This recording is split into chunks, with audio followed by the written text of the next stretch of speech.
हाँ, तो दोनों ही चाहते थे कि उनको बयाना मिले, दोनों ही चाहते थे बाबर और सांगा की बयाना उनके अधिकार में आए, क्योंकि बयाना राजस्थान के प्रवेश द्वार पे स्थित होने के कारण मतलब कोई भी आक्रमण, ये सारी संभावना, और वहीं से यदि शत्रुओं को खदेड़ दिया जाए तो अंदर आने की कोई गुंजाइश नहीं होगी। इसलिए दोनों चाहते थे कि बयाना इसके क्षेत्र में आए। तो बयाना को लेके बयाना युद्ध हुआ। तो देखते हैं बयाना युद्ध के बारे में। बयाना का युद्ध। तो बयाना युद्ध हुआ 16 जनवरी 1527 ईस्वी। आप लगभग ये डेट ज़रूर याद रखिए, 1527-28, क्योंकि इसके आधार पर आप क्वेश्चन सही कर पाओगे। तो एक तरफ तो था बाबर जो मेहंदी ख्वाजा के साथ था, और दूसरी तरफ थी राणा सांगा और पूरी राजपूत सेना। ये दो पक्ष थे, सांगा और बाबर के साथ कौन, मेहंदी ख्वाजा। इन दोनों के बीच में 16 जनवरी 1527 को कौन सा युद्ध, बयाना का युद्ध हुआ था। और अंत में विजय किसकी हुई, सांगा की विजय हुई। इसी को लेके 16 फरवरी 1527 को सांगा का बयाना पर अधिकार हो गया। क्या अधिकार हो गया। तो ये था आपका बयाना का युद्ध। कब, किस किस के बीच, और अंत में रिजल्ट क्या आया। अब बात आती है आपके खानवा युद्ध की। खानवा युद्ध। तो खानवा युद्ध के बारे में हुआ कब, 17 मार्च 1527। 17 मार्च 1527 को कौन सा, खानवा का युद्ध हुआ था। और ये क्यों हुआ था, बयाना विजय के कारण। क्यों, जब सांगा ने बयाना की विजय कर ली तो बाबर चाहते थे कि इन्होंने विजय कर ली, तो इनसे बदला लेने के लिए उन्होंने खानवा का युद्ध किया था। लेकिन सांगा राजपूत सेना बहुत, इनका जो मनोबल था बहुत ज़्यादा था और इनकी शक्ति भी बहुत तेज थी। तो जो मुगल सेना थी बाबर की, उनमें क्या हो गया, मनोबल टूट गया, कमज़ोर होने लगे पूरी तरीके से। तो बाबर ने संधि की भी कोशिश की। संधि की कोशिश किसने कहा है, ये किसका सेंटेंस है कि बाबर ने सांगा के साथ, किसके साथ, विद सांगा संधि की ट्राई की। ये कहा है अपने कर्नल जेम्स टॉड। तो रीजन क्या, कब हुआ युद्ध, और संधि की भी ट्राई की थी बाबर ने कर्नल जेम्स टॉड के अनुसार। इसके अलावा खानवा युद्ध किस तरीके से पूरी तरह से आगे गया वो भी देख लेते हैं। तो संधि की ट्राई की बाबर ने, ये पता है, लेकिन वो असफल रहे संधि वार्ता में।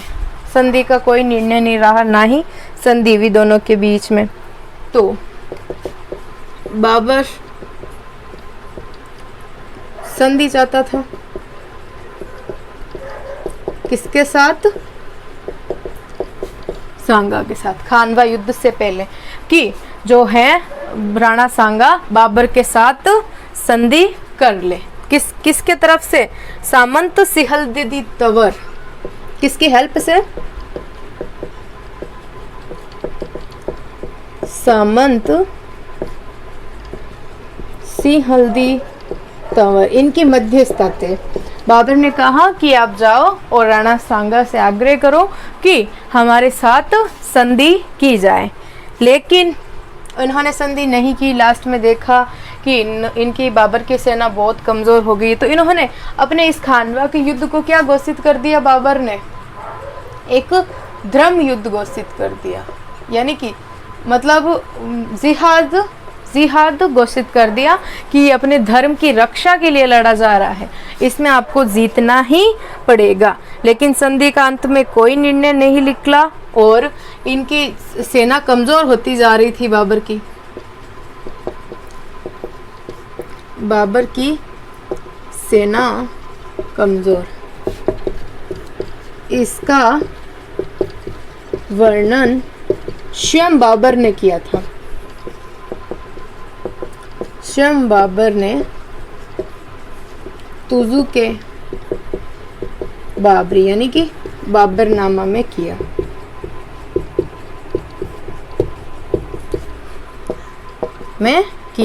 कि मेरी सेना इस युद्ध से पहले कमजोर हो गई थी, इसका वर्णन बाबर ने खुद ने, जो कि तुजु के बाबरी, उनकी रचना बाबरनामा में किया। तो संधि करनी चाहिए, लेकिन संधि का भी कोई डिसीजन नहीं निकला।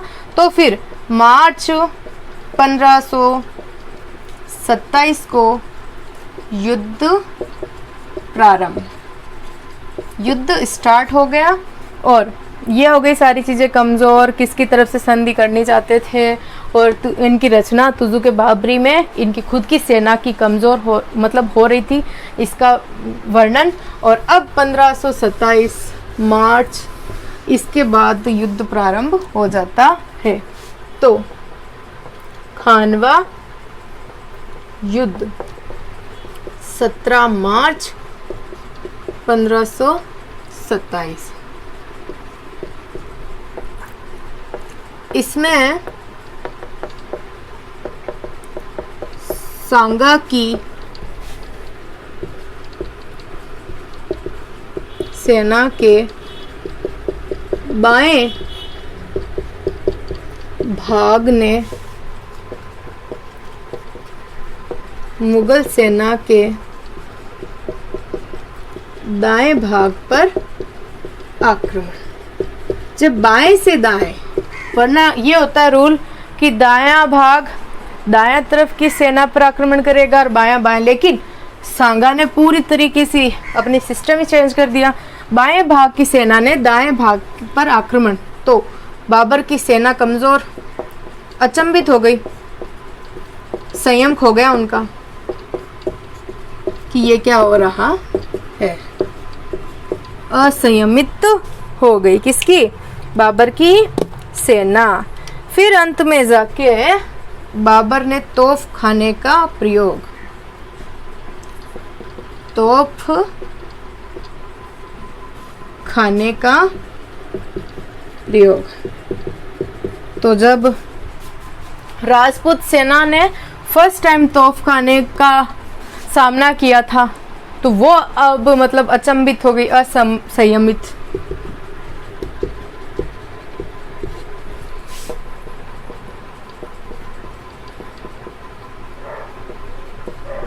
प्रथम बार तोप खाने से सामना, तो राजपूत सेना क्या हो जाएगी? सेना असंयमित। तो पहले तो बाबर की सेना असंयमित हुई क्योंकि इन्होंने दाव पलट दिया, दूसरी तरफ से आक्रमण। फिर बाबर ने तोपखाने का मतलब प्रयोग किया, तो राजपूत सेना असंयमित हो गई क्योंकि उन्होंने फर्स्ट टाइम जो कि तोपखाने का सामना किया था। तो इसको लेके तोपखाने के प्रयोग से गोलियां चलती गई, बहुत सारी होती गई। तो राजपूत सेना में बहुत सारे सेनानायक मारे गए। उन राजपूत सेनानायकों में कौन कौन थे वो देख लेते हैं।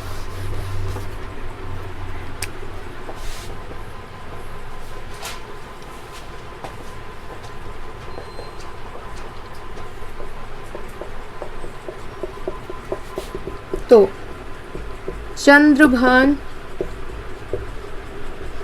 उदय सिंह और हसन खां मेवाती और रत्न सिंह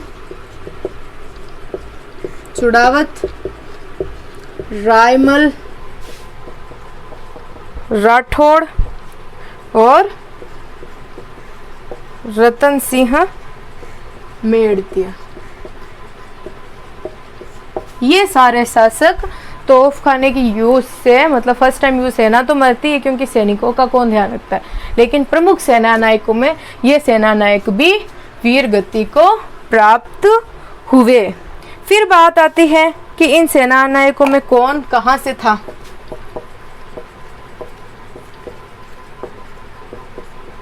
के सेना नायक, ये बात आती है कि कौन सा सेना नायक कहां से साथ हुआ। तो हसन खां मेवाती, कहां से, मेवात से, और मेड़ता से रायमल राठौड़ वे विरमदेव मेड़तिया। और फिर तीसरी बात आती सिरोही से अखेराज देवड़ा, सिरोही से अखेराज देवड़ा, और डूंगरपुर से रावल उदय सिंह व उनके पुत्र,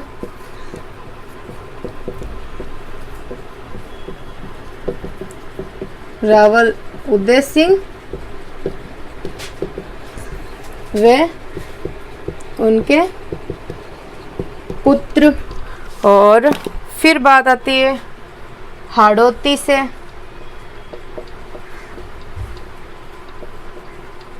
नरबद हाड़ा, और फिर रायसेन से सलहदी तंवर, रायसेन से सिलहदी तंवर, और फिर उदयपुर से जाला सफ़ा, और फिर 8वें नंबर पे सलुम्बर से रावत रतन सिंह, से रावत रत्न सिंह, और सलुम्बर से रावत रतन सिंह, और 9th अजमेर से करमचंद पवार,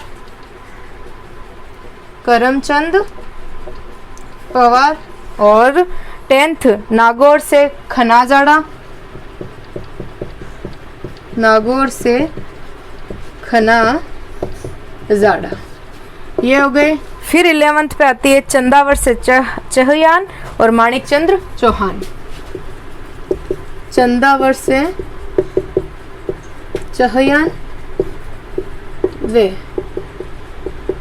माणिक चौहान। ये सारे शासक जो थे आपके राजपूत सेना के सेना नायक थे और राजपूत सेना में आए थे। तो मैं एक बार आपको बता देती हूँ कि राजपूत सेना जब तोफ खाने का फर्स्ट टाइम उन्होंने सामना किया तो उनमें कौन कौन से सेना नायक मारे गए। चंद्रभान उदय सिंह, हसन खां मेवाती, रतन सिंह चुड़ावत, रायमल राठौड़ और रतन सिंह मेड़तिया। राजपूत सेना के सेना नायकों में कौन कौन थे जो कहाँ कहाँ से बिलोंग करते थे और कहाँ कहाँ से राणा सांगा का साथ दिया। तो मेड़ता से रायमल राठौड़ और विरमदेव मेड़तिया, हसन खां मेवाती मेवात से, चंदावर से चौहान वे माणिक देव चंद्र चौहान, सिरोही से अखेराज देवड़ा और डूंगरपुर से रावल उदय सिंह वे उनके पुत्र, हाड़ौती से नरबद हाड़ा और रायसेन से सिलहदी तंवर और उदय सिंह से उदयपुर से जाला सफ़ा और सलुम्बर से रावत रतन सिंह और अजमेर से करमचंद पवार और नागौर से खनाजाड़ा। ये बात हो गई। फिर बात आती है कि जो ये युद्ध राणा सांगा की सेना थी किस प्रकार डिवाइड थी। तो राणा सांगा की सेना के भाग,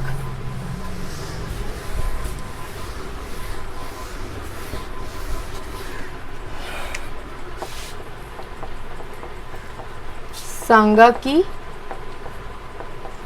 सेना कितने भागों में, 4 भागों में विभक्त थी। सांगा की सेना कितने भागों में, 4 भागों में विभक्त थी। तो पहली बात आती है सबसे अग्रभाग। इससे आपको ये भी पता चल जाएगा कि सेना के अग्रभाग को क्या बोला जाता है, हरावल। फिर दूसरा पश्चिम भाग, तो पश्चिम भाग को क्या बोला जाता है, चंदावल या चंदावड़। ये क्या हो गया, पीछे का भाग। आगे का भाग तो आपके जैसे कि हो गया हरावल, और पीछे का भाग चंदावल या चंडावल। और फिर है दक्षिण व वाम पार्श्व भाग, दाएं बाएं का। दक्षिण पार्श्व और फोर्थ वाम पार्श्व। ये सराणा सांगा की सेना के 4 भाग विभक्त थे। तो अंत में भले तोपखाना यूज था, लेकिन सारे जो थे शासन राजपूत सेना की टूट पड़ी मुगल सेना पे। और इसमें अंत में क्या हुआ, जो सांगा है मूर्छित हो गए और अपना जो राज चिन्ह तथा मुकुट ज़ाला अज्जा को पहना दिया।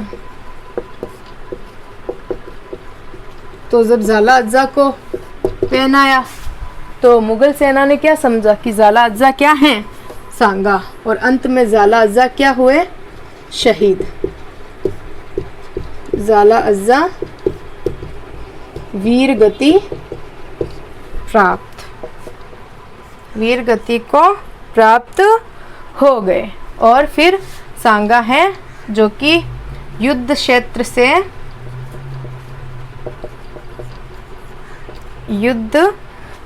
से पृथ्वीराज कच्छावा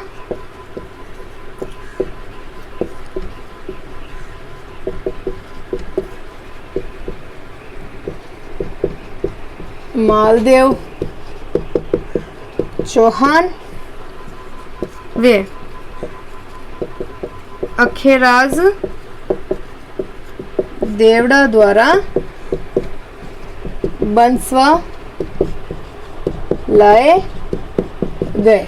कौन, सांगा को फिर युद्ध क्षेत्र से बंसवा लाया गया। किसके द्वारा, पृथ्वीराज कच्छावा, मालदेव चौहान और अखेराज देवड़ा द्वारा। फिर यहाँ से जो आपके सांगा है फिर कहाँ चले गए बंसवा से, रणथंबोर। किस लिए, युद्ध को समाप्त करके एकांतवास के लिए। और जब युद्ध में राणा सांगा के न होने की खबर पाई तो ये जानकर बाबर ने युद्ध समाप्त किया। और अंत में जब सांगा है जो कि युद्ध को छोड़ के चले गए बंसवा, और बंसवा से फिर रणथंबोर एकांतवास में, तो फिर अंत में विजय किसकी हुई इसमें, तो इसमें विजय जानी जाती है बाबर की। तो जो बयाना की विजय थी वो राणा सांगा की अंतिम विजय थी। उसके बाद खानवा के युद्ध में कौन विजय हुए, बाबर विजय हुए।